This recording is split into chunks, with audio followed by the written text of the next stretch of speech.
मार्गे च सुरेन्द्रे च कौशिके पाद संस्पृशि निर्विशेष मनस्काय श्री वीरस्वामिने नमः। भगवती सूत्र में कहा गया है, पवयणम भन्ते पवयणम पावयणी पवयणम गोयमा अर्हा ताव नियमम पावयणी पवयणम पुण दुवाल संगे गणि पिडगे पंजहा आयारो सूयगड़ो ठाणम समवाओ विआह पन्नति नाया धम्म कहाओ उवासग दसाओ अंतगढ़ दसाओ अणुत्तरोव वाइय दसाओ पन्हा वागलनाइम विवाग सुयम दिठिवाओ। प्रश्न किया गया कि भन्ते प्रवचन है, प्रावचनी प्रवचन है। प्रवचन और प्रावचनी ये दो शब्द प्रयुक्त किए गए हैं। एक प्रवचन प्रकृष्ट वचन, बहुत अच्छा वचन, और एक प्रवचन करने वाला। तो प्रवचन और प्रवचन करने वाला अरहत होते हैं, तीर्थंकर होते हैं, वे नियमतः प्रावचनी होते हैं। तीर्थंकर प्रवचनकार होते हैं और प्रवचन जो आगम है या द्वादशांगी यानी गणिपिटक, द्वादशांग गणिपिटक कि गणि यानी आचार्य, पिटक यानी मंजूषा। तो आचार्य होते हैं गणि अर्थात आचार्य, और पिटक यानी मंजूषा, कि जो आगम होते हैं वे आचार्य की मंजूषा होती है। कि आचार्य की एक संपत्ति है तो वह आगम है। इसलिए यह श्रुत आचार्य की संपदा है, तो श्रुत भी एक आचार्य की संपदा होती है। आचार्य भी संपदा है और यूं शरीर भी एक संपदा होती है कि आचार्य हैं तो उनका शरीर भी अनुकूल हो, सक्षम हो, इंद्रियां भी ठीक हों, तो वह एक उनकी संपदा है। और वो वचन भी होना चाहिए, वाचन भी कर सकें, ऐसी कई संपदाएं हैं। तो एक ये गणि पिटक कि आचार्य के पास ये सोना चांदी ज्वेलरी, वो मंजूषा तो मान लो उसकी तो क्या जरूरत है और होनी भी नहीं चाहिए, कि स्वर्ण मंजूषा, कि सोने के आभूषण हो, ऐसी मंजूषा, ऐसी पेटी। तो कि आचार्य को स्वर्ण मंजूषा की जरूरत नहीं है। स्वर्ण की विशेषताएं तो ले लेनी चाहिए, वो तो ली जा सकती है, पर स्वर्ण को रखने की जरूरत नहीं है। अभी बताया गया कि स्वर्ण में कितनी विशेषताएं, कोमलता है, चमक है, आदि आदि उपयोगिता है, वो तो ये गुण तो लिए जा सकते हैं। आचार्य श्री महाप्रज्ञ जी ने उनका जो गीत है तो गुरुदेव तुलसी के शरीर के लिए कहा, कंचन सी कोमल काया रे, कंचन सी कोमल काया, कि स्वर्ण जैसी कोमल काया, यानी वो स्वर्ण में जैसे कोमलता होती है, तो आचार्य श्री तुलसी के शरीर में भी वो कंचन का मानो गुण, कंचन धातु का गुण मान लें, जो भी वो कोमलता थी, शरीर में कोमलता थी। तो स्वर्ण मंजूषा वो आचार्य के पास न रहे, न संतों के पास रहे, तो फिर कौन सी मंजूषा, वो ज्ञान मंजूषा रहे? वो है गणि पिटक। आचार्य के पास पिटक है, मंजूषा है, वो आगम की मंजूषा चाहिए, उस आगम पास में रहें। हमारे यहाँ ठिकाने में एक अलमारी में कई ऐसे आगम और पड़े हैं, तो वो हमारी मंजूषा मान लो, कुछ भी मान लो, आगम पड़े हैं। किसी को देखना हो तो आगम निकाल के, साधु साध्वियाँ कोई गृहस्थ भी कि आगम देखना है कि अलमारी है, इसमें आगम निकाल के देख लें, क्या बात है। तो वो मंजूषा, आगम मंजूषा, गणि पिटक, वो आचार्य के लिए और संतों आदि के लिए भी वो काम की चीज है। कोई पाठ देखना है, स्वाध्याय करना है कि ये काम करना कि नहीं करना, आगम में क्या बताया गया है, तो आगम को देख लो, आगम को कंसल्ट देख लो क्या लिखा है।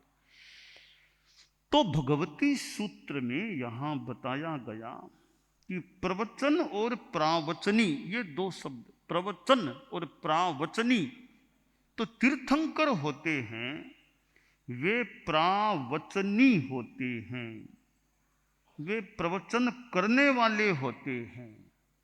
और आगम है, गणिपिटक है, वह प्रवचन है जो द्वादशांगी, 12 अंगों वाला होता है। तो आचार्य आगम के आसपास रहें, आगम आचार्य के आसपास रहें, उनकी विचारधारा में, चिंतन में आगम रहे। क्योंकि आचार्य तो यूं देखें तो तीर्थंकरों की या आगमों की बात एक बड़ा आधार है, यूं मानना चाहिए आचार्य का। तीर्थंकर होते हैं, वो तो कह दें मैं ऐसा कहता हूं, मैं ऐसा कहता हूं, ये मेरा ये कथन है, मेरा ये वचन है, तो वो तो यूं कह दे मेरा ये कथन, मेरा ये, मैं ये कहता हूं, मैं ऐसा कहता हूं। ऐसे आचार्य भी मौके पर कह दें भले, मूलतः हम सोचें तो आचार्य कहीं भी आगम में ऐसा कहा गया है, जिनवाणी में ऐसा कहा गया कि मैं क्या, मैं तो जिनवाणी बता रहा हूं, आगम में ऐसा कहा गया, भगवान ने ऐसा कहा, ऐसा आगम में उल्लिखित है। तो तीर्थंकरों को यह कहने की जरूरत नहीं है कि भगवती सूत्र में ऐसा कहा गया है। भगवान महावीर प्रवचन देते तो हम कल्पना करें वो ऐसा नहीं कहते कि साहब बखान सुनो, भगवती सूत्र में देखो ये कहा गया है, ये तो महाश्रमण कहते हैं भगवती सूत्र में कहा गया है। महावीर को जरूरत नहीं है भगवती सूत्र का नाम लेने की, नाया धम्म कहो ठाणंग, किसी का आधार बताने की जरूरत नहीं है उनको कि आगम में ऐसा कहा गया कि अमुक आगम में ऐसा कहा गया, ये उनको जरूरत नहीं है। वे तो खुद अपनी बात कहते हैं, बस हम जो उनके भक्त हैं वे कहते हैं भी भगवान महावीर ने या आगम में, भगवती में, इसमें यह बात कही गई है। तो आगम आचार्य की मंजूषा होती है, गणि पिटक आचार्य मंजूषा होती है। और आगम एक बड़ी संपदा है, संपत्ति है कि प्रवचन 12 अंगों वाला है, आगम की द्वादशांगी है, नाम भी दिए गए हैं। जैसे आचार, आयारो है, एक आगम है, और आचारंग यानी जो प्रथम श्रुतस्कंद है, उस पर परम पूज्य आचार्य श्री महाप्रज्ञ जी का संस्कृत में भाष्य भी है, संस्कृत में लिखा हुआ है। और संभवतः कई वर्ष लग गए थे आचारंग पर संस्कृत का भाष्य तैयार होने में। तो आयारो है, अच्छा एक विशेष आगम है, जिसमें शस्त्र परिज्ञा पहला अध्ययन है। भगवान महावीर की संक्षिप्त जीवनी 9वें अध्ययन में आयारो में प्राप्त होती है। तो यूं एक बहुत बड़ा नहीं है ये आयारो पहला सूत्रस्कंद, यूं अच्छा एक कई छोटे छोटे सूत्र भी हैं। दूसरा वो प्रवचन या द्वादशांगी में आगम है सूत्रकृत सूयगणो, ये दूसरा अंग आगम है, वो सूय गड़ो है। और भगवान महावीर की स्तुति भी, महावीरत्व भी हमें सूयगढ़ों में प्राप्त होती है। तीसरा स्थान ठाणम, ठाणम आगम है तीसरा। उसमें 1, 2, 3, 4, 10 तक की संख्या के आधार पर एक पहले में एक बात, ये एक बात, एक एक एक एक बातें, दूसरे में 2 2 2 2 बातें, तीसरे में 3 3 3 बात, यूं 10 तक ये स्थान चलते हैं। ठाणम में 10 यूं प्रकरण कह दो, चैप्टर कह दो, स्थान जो भी, ये ठाणम आगम है। चौथा समवाय, समवाओ, ये भी थोड़ा ठाणम की तर्ज पर है, वो 10 से भी आगे संख्या चलती है वैसे। पांचवा है व्याख्या प्रज्ञप्ति, ये जो मैं अभी इन दिनों में बांच रहा हूं, व्याख्या प्रज्ञप्ति, जिसको हम चालू भाषा में भगवती कहा करते हैं, भगवई विआह पन्नति, हम शॉर्ट में भगवती सूत्र कह देते हैं। बहुत विशाल काय आगम है। छठा आगम है अंग आगमों में ज्ञाता धर्म कथा, बड़ा सरल दृष्टि, यानी कथा प्रसंग, घटना प्रसंग जो भी, इससे बड़ा एक अच्छा वो आगम है, ज्ञाता धर्म कथा।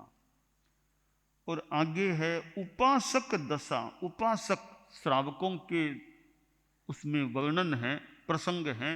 उपासक दशा, उपासक श्रेणी में उपासक होते हैं, तो उपासक शब्द भी हमारा आगम पर आधारित मान लिया, आगम आधारित शब्द है उपासक, जो आगम का नाम भी है, उपासक दशाओं। और फिर है अंतगढ़ दशाओं, कुछ दिनों पहले उसका लोकार्पण यहाँ हुआ था, प्रकाशित होकर आया था। अंतगढ़ दशाओं वह आगम है। और अनुत्तरोपपातिक दशा, अनुत्तरोव वाह्य दशाओं, यह भी अंग आगम है। फिर आगे है प्रश्न व्याकरण, पन्हा वागरणाइम। फिर आगे विपाक श्रुत विवाग सुयम।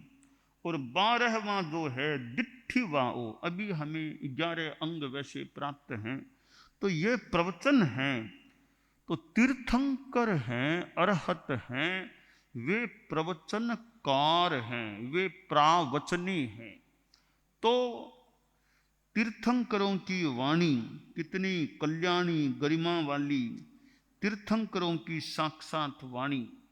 तो अभी तीर्थंकर हमारे यहाँ हमें उपलब्ध नहीं हैं, परंतु आगम वांग्मय हमारे पास हैं। ये आगम वांग्मय हमारे लिए बड़ा महत्वपूर्ण है, एक दिशा निर्देशक है, मार्गदर्शक है, एक आधार है। तो इन आगमों में यह भगवती सूत्र इस चतुर्मास में हमारा एक मूल व्याख्यान का प्रायः बहुलतया आधार बना हुआ है। और भगवती सूत्र के आधार पर कुछ बताने का, कुछ व्याख्या करने का अवसर भी मुझे प्राप्त हो रहा है। तो यह 5वां अंग आगम होता है। तो यह प्रवचन तीर्थंकरों का मानो एक कार्य है कि प्रवचन करना बड़ा सुंदर महत्वपूर्ण कार्य होता है। प्रवचन करना, हमारे साधु साधियाँ हैं, बहिर्बिहार में रहने वाले भी हैं, यहाँ गुरुकुलवास में रहने वाले भी हैं। गुरुकुलवास में तो फिर भी इतना सबका काम न पड़े, बहुत से संतों साधियों का तो बरस में ज़्यादा कोई काम भी नहीं पड़ता होगा विशेष व्याख्यान देने का। बहिर्बिहार में तो अग्रणी हैं और भी हैं, व्याख्यान देने का काम पड़ता रह सकता है, तो व्याख्यान दे देना। अब मुंबई में भी मान लो जगह जगह कई बार सिंगाड़े विचरते, जहाँ रहें, मुंबई क्या और जगह क्या, एक बार का व्याख्यान अपना हो जाए, 24 घंटों में 8 प्रहर में कम से कम यथासंभवतया एक बार व्याख्यान प्रवचन हो जाए तो बढ़िया है। कि भी प्रवास हो रहा है, ठीक है, चिकित्सा भी चलती है और भी काम साथ में संभव हो सके तो एक व्याख्यान भी दिन रात में एक बार आधा घंटा, पौन घंटा, घंटा, जितनी अनुकूलता हो, एक व्याख्यान का उपक्रम भी चलता रहे। और फिर आगम आदि काम में लें तो और भी बढ़िया बात है। तो ये व्याख्यान है वो एक अच्छा कार्य है। तो न्यारा में भी जहाँ प्रवास हो, अनुकूलता हो समय आदि की, तो दिन में या रात में कम से कम एक बार व्याख्यान हो जाए तो थोड़ा लोगों को भी लाभ मिले, खुद के भी कुछ स्वाध्याय भी हो जाए, और व्याख्यान से फिर लोगों का भी थोड़ा आवागमन भी हो सकता है। बिना लोग आए गए कुछ मिला नहीं, तो अच्छी तरह आधा घंटा घंटा कुछ सुना दें, उनको बताएं, तो उनको भी अच्छा शुभ योग में रहने का, कुछ जानकारी मिलने का, और कुछ जीवन में धर्म की दिशा में आगे बढ़ने की प्रेरणा भी लोगों को प्राप्त हो सकती है। तो तीर्थंकर प्रवचन करते थे, तो हम चारित्रात्माएं भी जिनकी जो जिम्मेवारी हो उसके अनुसार थोड़ा व्याख्यान प्रवचन करने का प्रयास रखें। और यह प्रवचन है, वाणी है, उसके द्वारा जो ज्ञान मिलता है वो महत्वपूर्ण है। ऐसे भी हमारे चारित्रात्माएं कुछ अध्ययन करते रहें, स्वाध्याय करते रहें, तो एक ज्ञान का विकास हो सकता है। और ज्ञान तो कितना अपार अनंत ज्ञान है, हमारे में अज्ञान भी कितना है। कोई देवी थी, मंदिर में लोग गए और वो किसी के मुंह से वो देवी बोलती थी, तो वो लोग प्रश्न पूछते, वो जिसके आदमी के मुंह से वो कहते थे देवी बोलती, वो उत्तर दे देती। तो एक बार वो उस आदमी में वो देवी का वो हुआ, तो एक व्यक्ति ने पूछा कि जगदम्बे यह बताओ, हमारे गांव में सबसे बड़ा ज्ञानी आदमी कौन है, हमारे गांव में सबसे ज्यादा ज्ञानी आदमी कौन है। तो देवी ने एक विद्वान का नाम ले लिया कि वो विद्वान सबसे बड़ा ज्ञानी है। वो गांव में अच्छा जानकार तो था ही, अब देवी ने भी कह दिया, वो सर्टिफिकेट साथ मानो देवी ने दे दिया, रिकॉग्नाइज करते हैं वैसे कर दिया कि वो ज्ञानी आदमी है। तो लोग दौड़े कि उस आदमी को बधाई देंगे कि देवी ने भी कह दिया है कि वो आदमी इस गांव में सबसे बड़ा ज्ञानी है। तो कई लोग दौड़े दौड़े उसके घर गए कि महाशय आपको बधाई बधाई। बोलो किस बात? तो आज जगदम्बा देवी ने कहा है इस गांव में सबसे ज्यादा ज्ञानी तो आप हो। तो वो आदमी बोला, भाई मेरे में तो अभी अज्ञान भी है, मैं तो ठीक है अध्ययन करता हूँ, मेरे में तो अभी कितना अज्ञान भी भरा पड़ा है, कितना कमी है ज्ञान की, अज्ञान भी है मेरे भीतर। तो ये देवी ने तो कहा कि सबसे बड़े ज्ञानी आप हो इस गांव की, मेरे में तो मुझे अज्ञान भी दिखाई दे रहा है। तो लोग उनका भी वापिस पूछे माता को भी, नाम जो यही आदमी का और किसी का नाम बताया है, उस नाम का और कोई आदमी है क्या गांव में? एक नाम के अनेक आदमी हो सकते हैं गांव में, तो वो यही आदमी है, दूसरा है? तो नाम के साथ जाति आदि पूरी पूछ के आए। तो फिर लोग दौड़े, वो आदमी तब तक बोल रहा था, यूं प्रश्नों के उत्तर दे रहा था। तो जगदम्बे बताओ, वो आपने कहा कि वो आदमी सबसे बड़ा ज्ञानी है, तो हमारे गांव में इस नाम के और भी कोई आदमी होंगे, तो नाम के साथ जाति और सब बताओ, एड्रेस बताओ। तो फिर देवी ने कहा वही सारी बातें कि वो ही आदमी है जिसके पास आप जाकर आए हो। तो कहा उन्होंने तो कहा है कि मेरे में तो अज्ञान भी है, मुझे तो अज्ञान भी दिख रहा है।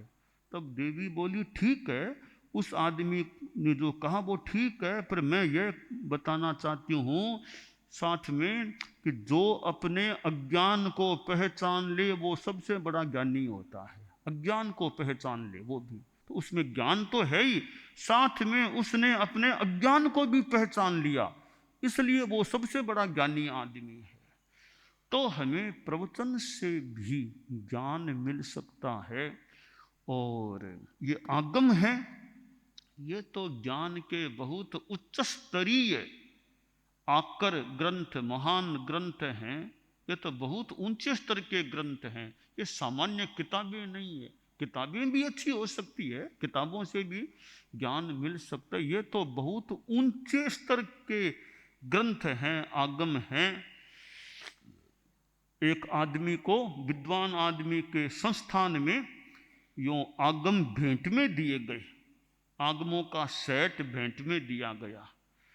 तो वो फिर भाषण में आदमी बोला कि ये इतने आगम ये हमें दिए गए हैं, हम भाषा को पूरा समझें न समझें पता नहीं, पर इतने बढ़िया ये स्तर के संपादित आगम हैं, हम इनका ज्ञान तो कितना ले पाएंगे, पर इनकी पूजा करेंगे, हम इनकी पूजा जरूर करेंगे। इतने ज्ञान वाले आगम हैं, हम इत आगमों की बातों को तो कितना पकड़ पाए न पकड़ पाए, पर इनकी पूजा करेंगे हम, तो इतने अच्छे आगम हमें भेंट में दिए गए हैं। तो खैर पूजा की एक अलग चीज है, मूल जो ये ज्ञान है, तो ये भगवती सूत्र में कहा गया कि ये प्रवचन है वो 12 अंगों वाला गणिपिटक होता है, और ये अंग आगम और भी हमारे कुल 32 आगम हैं। तो हम अपने अज्ञान को भी जानने की चेष्टा यथासंभवतया करें कि मेरे में ज्ञान है। तीर्थंकरों की तुलना में तो मेरे में कितना बड़ा अज्ञान भी है। कहाँ तीर्थंकर प्रभु परम पूजनीय भगवान महावीर जैसे, और वर्तमान में जो मान्यता है सीमंदर स्वामी जैसे तीर्थंकर जो अनंत ज्ञान संपन्न हैं, तो सीमंदर स्वामी, युगमंदर स्वामी, बाहु आदि आदि तीर्थंकर जो वर्तमान में भी विराजमान हैं, और भगवान महावीर निर्वाण को प्राप्त हो चुके हैं। तो तीर्थंकरों के पास जो ज्ञान होता है, उस ज्ञान की तुलना में तो आदमी का सामान्य हम जैसे लोगों का ज्ञान कितना अल्प भी हो सकता है, पर वो थोड़ा ज्ञान भी कल्याण की दिशा में आगे बढ़ा सकने वाला हो सकता है।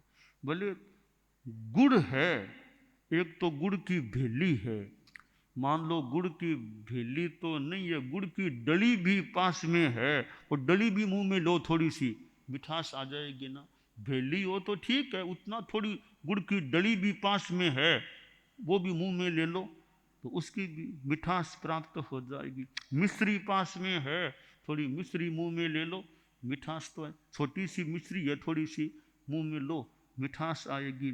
तो थोड़े से ज्ञान से भी जो आगम हमारे पास हैं, उनसे भी जो हमें ज्ञान मिले, उससे भी मिठास कह दें, कुछ ज्ञानवत्ता जानकारियाँ प्राप्त हो सकती हैं। तो भगवती सूत्र में यहाँ कहा गया कि जो अरहत होते हैं वे प्रावचनी कहलाते हैं, प्रावचनी हैं, और प्रवचन है वो आगम यानी 12 अंगों वाला गणिपिटक होता है।